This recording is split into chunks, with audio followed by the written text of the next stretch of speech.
আসসালামু আলাইকুম। আশা করি সবাই ভালো আছেন, সুস্থ আছেন।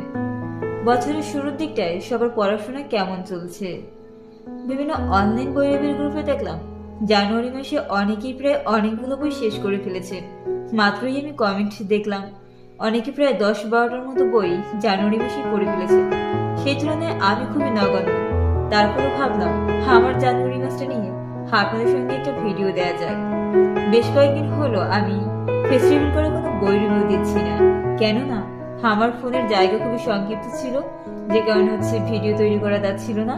দ্যাটস ওয়াই রিসেন্টলি আমি একটি নতুন ফোন নিয়েছি মোটামুটি রকমের। তো আমি এখন থেকে রেগুলার ভিডিও দেওয়ার চেষ্টা করবো ইনশাআল্লাহ। জানুয়ারি মাসে আমি মাত্র 2টি বই পড়েছি, যেটা সংখ্যায় খুবই নগণ্য আপনাদের তুলনায়। সেই 2টি বই একই লেখকের, শরৎচন্দ্র চট্টোপাধ্যায়ের। শরৎচন্দ্র চট্টোপাধ্যায়ের দেবদাস এবং পরিণীতা বাংলা সাহিত্যের জনপ্রিয় 2টি বই, এবং যে বই দুটি সম্পর্কে আপনারা প্রায় সকলেই অবগত রয়েছে। তো প্রথম আমি বই শুরু করি 2025 সালের 1 তারিখে দেবদাস দিয়ে। তো দেবদাস বইটিতে মূলত দেবদাসকে প্রধান চরিত্র হিসেবে উল্লেখ করেছেন, এবং সেই অনুযায়ী নামটি এসেছে দেবদাস। তো দেবদাস নিয়ে আমি যদি সংক্ষেপে বলতে চাই যে দেবদাসের যে করুণ পরিণতি হয়েছিল, আপনারা যেটা জানেন, সেটা দেবদাসের কারণেই হয়েছিল। দেবদাস পার্বতীকে যখন রিফিউজ করেছিল, পার্বতীরও তো কষ্ট হয়েছিল। পার্বতী তার পায়ে আশ্রয় স্থল চেয়েছিল, কিন্তু দেবদাস সেটাকে অ্যাকসেপ্ট করেনি। দ্যাটস ওয়াই পার্বতীরও তো একটা আত্মসম্মান বোধ রয়েছে, বা তার পরিবারের মান সম্মান রয়েছে। তার ডিনে করাটাকে আমি খুবই যৌক্তিক মনে করি, কেননা আত্মসম্মান বোধ মাস্ট ইম্পর্ট্যান্ট, আমি যেটা মনে করি। তো পার্বতী তাকে ডিনাই করার পরে দেবদাসের চরম দুর্দশা আসে জীবনে, এবং তার মাঝে একটা নায়িকা এসে জড়িত হয়, যেটা চন্দ্রাবতী। চন্দ্রাবতী দেবদাসকে ভালোবাসে, বা দেবদাস ছিল শুধু পারুর প্রতি আসক্ত, এবং একসময় দেবদাস পারুকেই কিন্তু কলঙ্কিত করে পারুর বাড়ির সামনে মৃত্যুবরণ করেন। যেভাবেই হোক, আপনারা এই গল্পটা অনেকেই পড়েছেন, দ্যাটস ওয়াই আমি আর বড় করে রিভিউ দিলাম না। আর দ্বিতীয় যে বইটি আমি শুরু করেছিলাম সেটা পরিণীতা।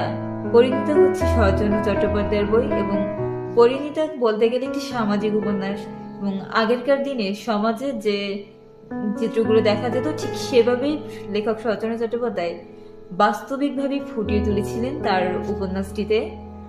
যেমন সামাজিক রীতিনীতি, আচার অনুষ্ঠান, ধর্মকর্ম এবং জাত অজাত। আগেকার লোকের খুবই ধর্মীয় বিশ্বাস ছিল, এবং তারা তাদের জাতটাকেই খুবই ভক্তিস্বরে দেখতো, বা ভক্তিস্বরেই ভালোবাসতো, এবং অন্য কোনো জাতের দিকে তাদের ঘৃণার দৃষ্টি থাকতো। তো সেই প্রেক্ষাপটে লেখক জাত ও দুর্বদলের একটা বিষয় নিয়ে আসে শরৎচন্দ্র চট্টোপাধ্যায়ের এই পরিণীতা উপন্যাসে।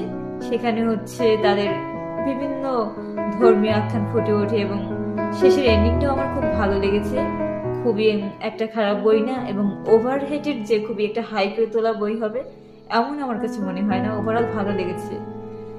আর জানুয়ারি মাস তো শেষ, তো ফেব্রুয়ারি মাসটা আমি যে বইটি দিয়ে শুরু করলাম সেটা বাংলার জনপ্রিয় একটি বই, মেম সাহেব। জনপ্রিয় বললাম এই কারণে, আমি বিভিন্ন অনলাইন বইয়ের গ্রুপে এটাকে খুবই হাইপে দেখেছি, এবং অনেকেই কমেন্ট করেন এটা নাকি বেস্ট বই আর কি। মেম সাহেব বইটি লেখক নিমাই ভট্টাচার্য। আমি একটু লেখকটাকে দেখাই আপনাদেরকে, লেখককে নিমাই ভট্টাচার্য। তো মেম সাহেব বইটার আমি পুরোপুরি কমপ্লিট করিনি, 62 পেজ পর্যন্ত এসেছি। আগে এরকম 62 বা 70 পেজ পর্যন্ত পড়ছিলাম, আবার শুরু থেকে শুরু করেছি, 62 পেজ অব্দি এসেছি। তো আমি এখনো পুরোপুরি যেহেতু বইটি শেষ করিনি, বইটি সম্পর্কে আমি শিওর বলতে পারছি না যে আদৌ বই কেন এত হাইপে, বা কেন এটাকে লোকে বেস্ট বই বলে।